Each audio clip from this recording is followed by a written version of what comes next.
Imagine stepping onto an ancient battlefield. You've seen the movies, the clashing swords, the epic speeches, the heroic charges, but Hollywood left out one crucial detail: the smell. And trust me, it was absolutely horrific. We're talking about odors so intense they could knock you unconscious, smells so bad they were literally used as weapons of war. Today, we're diving into the stinky side of history that no one talks about, and I guarantee you'll never watch a battle movie the same way again. What's up, everyone? Before we get into today's rather aromatic topic, make sure to hit that subscribe button and ring that notification bell because we're about to explore history in a way your textbooks definitely didn't cover. And seriously, stick around until the end. I've got some truly shocking facts that'll make you grateful you weren't born 2,000 years ago. Fair warning, this video is not for the faint of heart or weak of stomach. We're going full-on historical reality here, and it's going to get gross. But it's also going to be absolutely fascinating. So grab a snack. Actually, maybe don't grab a snack. You'll understand why in a minute. Let's start with the obvious. Thousands of unwashed warriors packed together like sardines. In ancient times, personal hygiene wasn't exactly a priority, especially during military campaigns that could last for months. Picture this: Roman legions marching for weeks without a proper bath. We're talking about men who considered themselves lucky if they could splash some water on their face once a week. Their standard-issue tunics were soaked in sweat, dirt, blood, and whatever else you can imagine. These weren't just dirty clothes. They were practically biological weapons. A typical Roman soldier would wear the same tunic for months on end. Leather armor would absorb sweat and never fully dry out. Imagine that smell. Like a gym that's been closed for 6 months with all the equipment still inside. Now multiply that by 5,000 soldiers, add some Mediterranean heat, and you've got yourself a walking cloud of body odor that could probably be detected from the next hill over. But here's where it gets really interesting. Some armies actually weaponized their stench. The Germanic tribes were notorious for this. They'd deliberately avoid washing before battle, believing their fierce odor would intimidate enemies and show their contempt for Roman softness. Ancient historians actually wrote about this. Tacitus described Germanic warriors as having a wild appearance and a smell to match. Roman soldiers, who were used to their own military hygiene standards, would literally gag when fighting these tribes. Can you imagine being a clean Roman soldier, standing in your neat formation, and suddenly getting hit with that wall of concentrated funk? Some historians argue it was actually effective psychological warfare. And it wasn't just the Germans. Celtic warriors had their own aromatic traditions. They'd rub themselves with animal fat and herbs before battle. Sounds nice, right? Wrong. We're talking about rancid animal fat that had been sitting around for weeks, mixed with wild herbs that often included plants we now know are toxic. The combination created a smell that was described as the breath of wild beasts. Now, ancient armies didn't just consist of people. We're talking about entire traveling zoos with questionable bathroom habits. Let's start with horses. War horses were incredible animals, loyal, brave, and absolutely essential for ancient warfare. They were also massive poop machines. A single horse produces about 50 pounds of manure per day. That's not a typo. 50 pounds per day. Per horse. Now let's do some math that'll make you appreciate modern sanitation. A typical medieval army might have 2,000 cavalry horses plus another 3,000 pack animals. That's 250,000 pounds of horse manure every single day. In 1 week, that's over 1.7 million pounds of animal waste. And remember, these armies were constantly on the move, so they weren't exactly setting up proper waste management systems. But wait, it gets worse. War elephants were the ancient world's tanks, and they were also the ancient world's most productive waste factories. A single elephant can produce up to 300 pounds of dung daily. Hannibal crossed the Alps with 37 elephants. That's over 11,000 pounds of elephant poop every single day, in addition to everything else. And here's a detail that'll make you cringe. Elephants aren't exactly precise about their bathroom habits. They go when they need to go, wherever they happen to be standing. So imagine being an elephant handler, trying to manage these massive animals while they're constantly expressing themselves. The poor soldiers marching behind the elephant units must have had the worst job in military history. Ancient accounts describe the sound of armies on the march, and it wasn't just the clinking of armor and the thud of feet. It was the constant buzzing of flies. Massive black clouds of flies following the armies like their own airborne battalion. These flies weren't just annoying. They were disease carriers, spreading everything from dysentery to infected wounds. The smell of all this animal waste in hot climates was absolutely overwhelming. Ancient writers describe it as the perfume of war, and they didn't mean that in a good way. The odor would hang in the air for miles around marching armies. Local populations could literally smell an army coming days before they could see it. Some armies tried to manage this problem. The Romans, being Romans, actually had regulations about animal waste disposal. But during active campaigns, these rules were often ignored out of necessity. The result? Roman camps that could be smelled from literally miles away. Here's something that might surprise you. Fear itself has a smell, and ancient battlefields reeked of it. When humans are terrified, our bodies go into overdrive. We release stress hormones through our sweat that create a distinct, sharp, metallic odor. It's actually an evolutionary response. Other humans can literally smell fear, and it can be contagious. Now imagine thousands of soldiers, many of whom are about to die, all releasing these fear pheromones at once. Ancient commanders actually wrote about this. Julius Caesar described the smell of his own troops before major battles as the scent of mortality. Pretty poetic for something so awful. But fear doesn't just make you sweat differently. When people are scared out of their minds, or dying, their bowels and bladders don't exactly cooperate. Ancient accounts are surprisingly frank about this. Roman military manuals actually included instructions for dealing with what they called involuntary discharge during battle formations. The Greek historian Xenophon wrote about soldiers who would deliberately urinate before battle to avoid the embarrassment of doing it during combat. But during the actual fighting, when men were facing death, these bodily functions were just accepted as part of warfare. The smell was so common that experienced soldiers barely noticed it anymore. There's actually a term for this: nose blindness, that comes directly from ancient warfare. Soldiers who spent enough time around these smells would gradually lose their ability to detect them. It was considered a mark of an experienced warrior. If you could eat your dinner surrounded by the stench of battle, you were truly hardened. Some ancient cultures believed that the smell of fear had supernatural properties. Celtic druids would actually inhale deeply at battlefields, claiming they could read the future in the scent of terror. Whether or not you believe in that, the fact remains that fear literally stank up ancient battlefields in ways we can barely imagine. Okay, brace yourselves, because this is where things get really, really grim.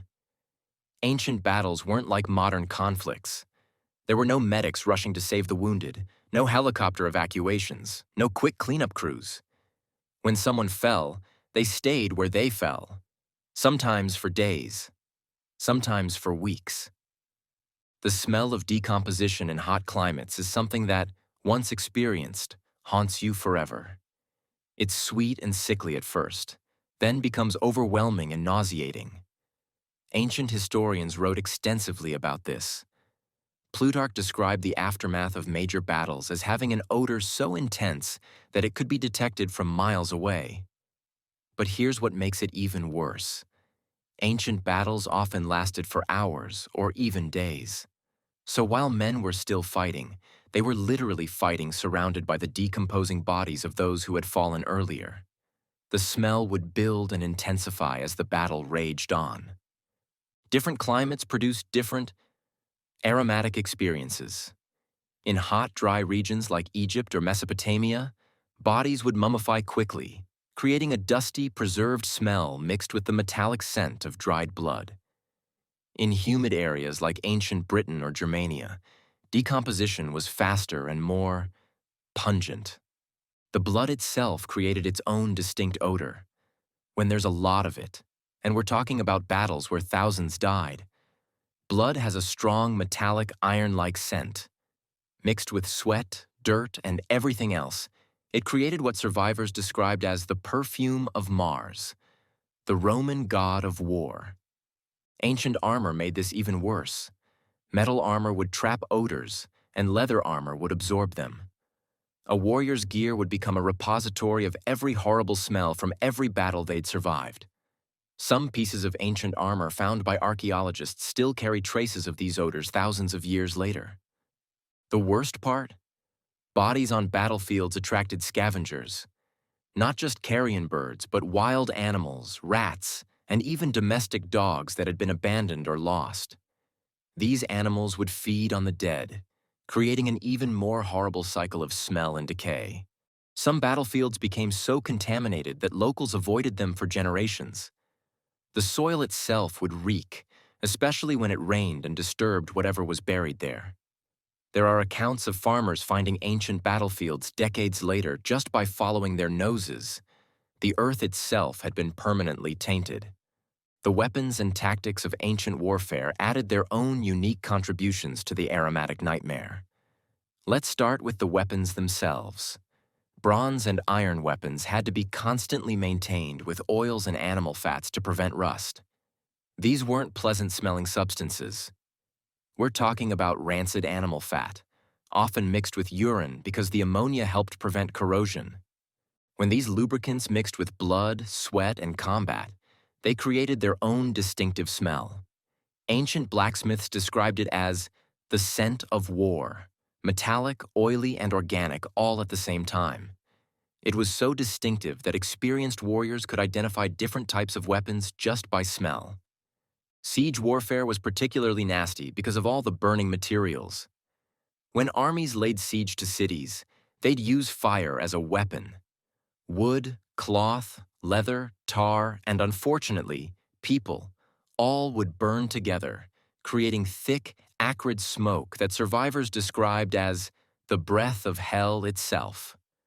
Greek fire, the ancient world's version of napalm, was especially horrible. It was made from a secret recipe that probably included petroleum, sulfur, and other chemicals. When it burned, it produced thick, choking smoke that not only smelled terrible, but could actually kill you if you breathed too much of it. But here's where it gets really disturbing. Some weapons were deliberately designed to smell bad. Arrows and spear points were sometimes dipped in rotting animal matter, human waste, or other putrid substances. The idea wasn't just to wound enemies, but to ensure that even minor wounds would become infected and kill slowly. The Scythians were masters of this. They dipped their arrows in a mixture of human blood, animal dung, and rotting flesh. The smell alone was enough to make enemies hesitate, but the real purpose was biological warfare. Even a scratch from one of these arrows could lead to a horrible, lingering death. Catapults and other siege engines often hurled more than just rocks. Diseased animal carcasses, barrels of human waste, and rotting food were all common projectiles. The goal was to spread disease and demoralize defenders with the sheer nastiness of the attack. Imagine being on the receiving end of a catapult loaded with 3-week-old horse carcasses. Some armies would even use smell as a tactical advantage. They'd position themselves upwind of enemies, so the full force of their aromatic assault would blow toward the opposing forces. Wind direction could literally determine the outcome of battles. Different cultures had their own unique contributions to the olfactory nightmare of ancient warfare. Let's start with the Vikings. These seafaring warriors were famous for their berserkers, fighters who would work themselves into supernatural frenzies before battle. How did they achieve these frenzies? Often with the help of certain mushrooms, fermented drinks, and other substances that would make them fearless and nearly immune to pain. The combination of alcohol, psychoactive substances, and pure adrenaline created its own distinctive smell that enemies learned to recognize and fear. Viking berserkers would foam at the mouth, their sweat would smell different, and they'd often vomit before battle. The smell became so associated with unstoppable fury that some enemies would flee just from catching a whiff of it. Celtic warriors had their own aromatic traditions. They'd paint themselves with woad, a blue dye that came from fermented plants. The preparation process involved letting plant matter rot for weeks in human urine. So Celtic warbands didn't just look intimidating with their blue war paint and wild hair. They smelled like a combination of ammonia and rotting vegetation. The Celts also had a practice of taking heads as trophies. They'd carry these heads on their belts or hang them from their horses. Fresh heads were bad enough, but heads that had been carried around for days or weeks in hot weather? The smell was so horrific that Roman soldiers would sometimes vomit at the sight. Or rather, the smell. In ancient China, armies would sometimes use early gunpowder weapons. The sulfur in gunpowder smells like rotten eggs, and when combined with the other chemicals and the smoke from burning, it created a distinctive odor that would linger over battlefields for days after fighting ended. But the Chinese also had another aromatic weapon: stink bombs. They'd create pottery vessels filled with human waste, rotting fish, and other putrid substances, then catapult them at enemies. The psychological effect was often more devastating than the physical damage. Egyptian armies had their own challenges. Fighting in desert heat meant that bodies decomposed quickly, but the dry air also preserved smells in unexpected ways. Mummified remains of ancient Egyptian soldiers have been found with traces of the oils and perfumes they used to try to mask battlefield odors. The Persians, being from a more sophisticated culture, actually developed some of the first military perfumes.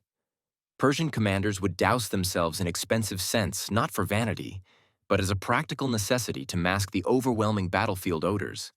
This practice was so common that the smell of Persian perfume became associated with enemy officers.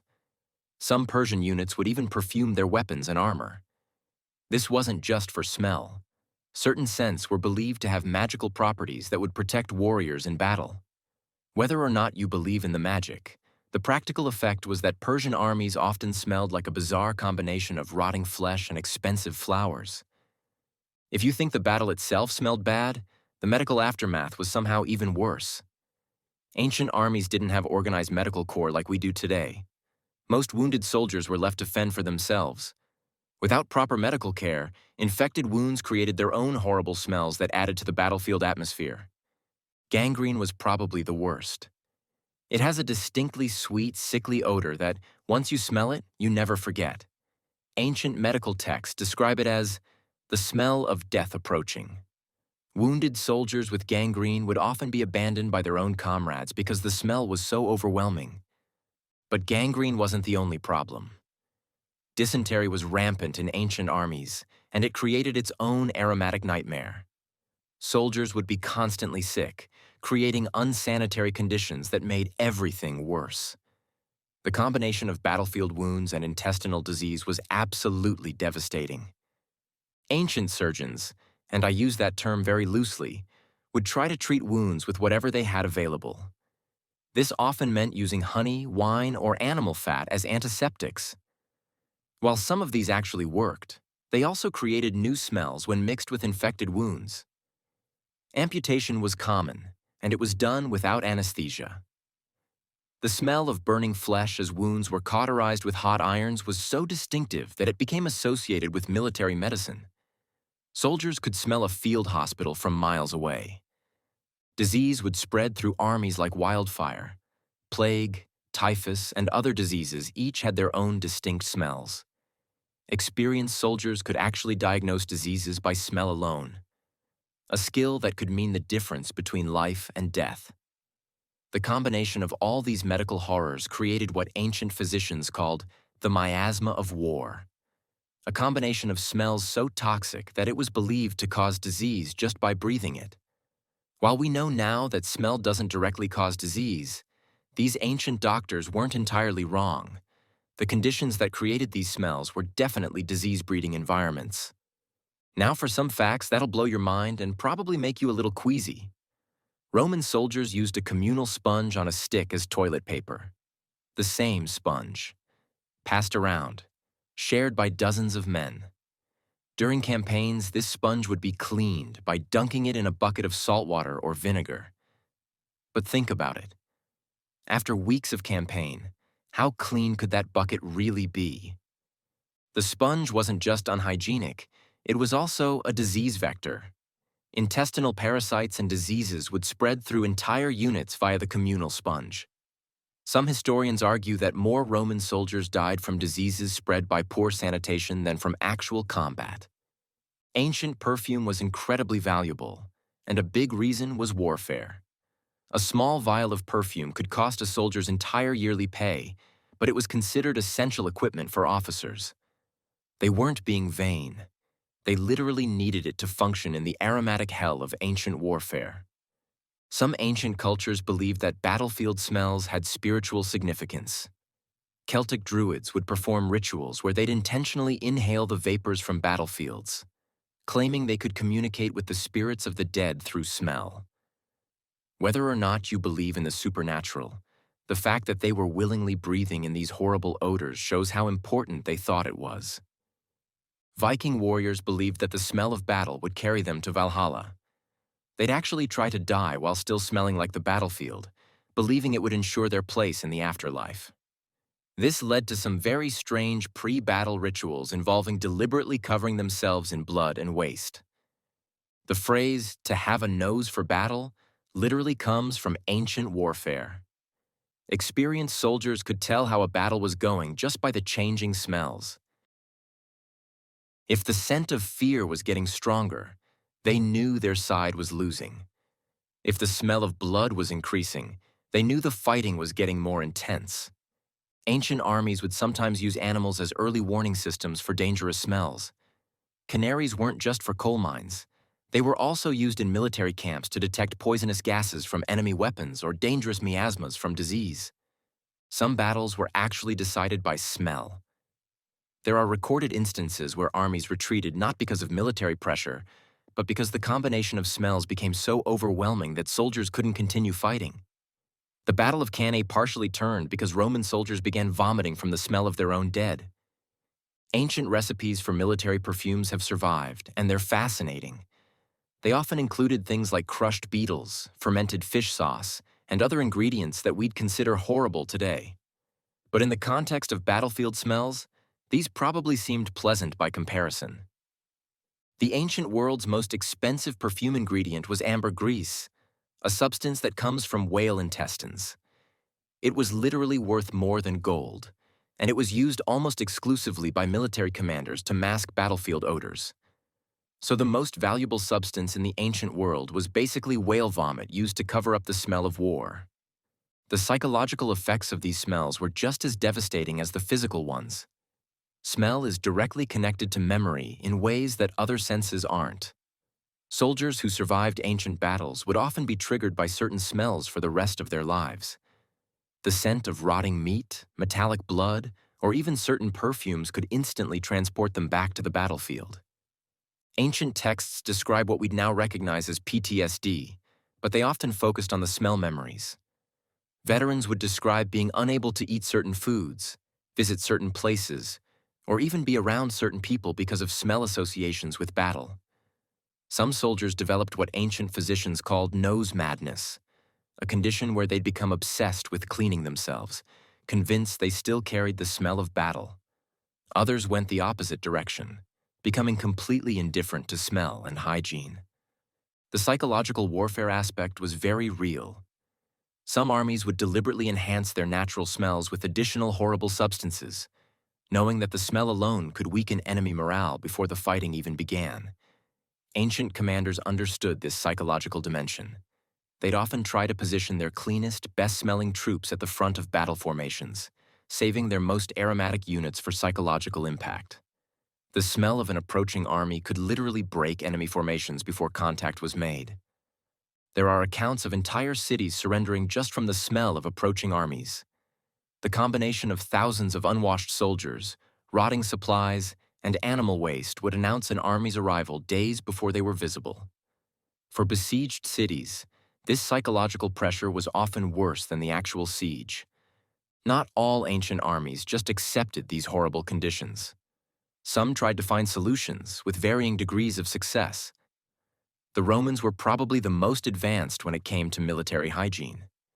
They built bathhouses at permanent camps, had regulations about waste disposal, and even had a form of military soap made from animal fat and ash.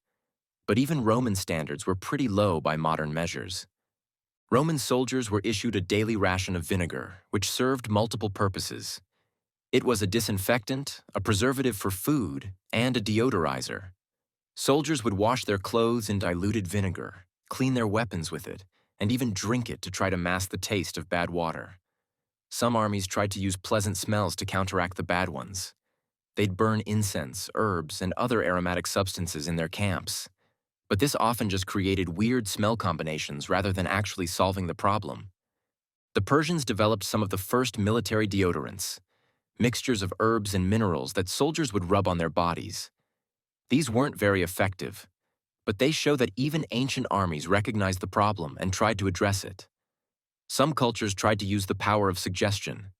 They'd tell soldiers that certain smells were actually good omens or signs of divine favor. This psychological approach sometimes worked better than physical solutions. The most successful approach was probably the Roman system of rotating troops. Fresh units would replace ones that had been in the field too long, giving soldiers a chance to clean up and recover. But this was a luxury that most armies couldn't afford. So there you have it, the complete, uncensored truth about what ancient battlefields really smelled like. And honestly, we've barely scratched the surface. The next time you're watching Gladiator or Braveheart or any other epic battle movie, remember? They're only showing you half the story. The real ancient battlefield assault on your senses would have been absolutely overwhelming. We're talking about smells so intense they could literally knock you unconscious. So horrible they were used as weapons, and so memorable they'd haunt survivors for the rest of their lives. It makes you appreciate not just modern hygiene standards, but also the incredible mental toughness of ancient warriors. These weren't just people who could fight. They were people who could fight while surrounded by the most horrible smells imaginable. Think about it. Every epic battle you've ever read about in history books, from Thermopylae to Hastings to Agincourt, was fought in conditions that would make a modern sewage treatment plant seem like a perfume factory. The bravery of ancient warriors wasn't just about facing enemy weapons, it was about functioning in an environment that would make most of us run screaming. What do you think? Could you have handled being an ancient warrior, or would the smell alone have sent you running for the hills? Let me know in the comments below. I'm genuinely curious how many of you think you could have handled it. If you enjoyed this deep dive into history's stinkier side, make sure to absolutely smash that like button. It really helps the channel grow.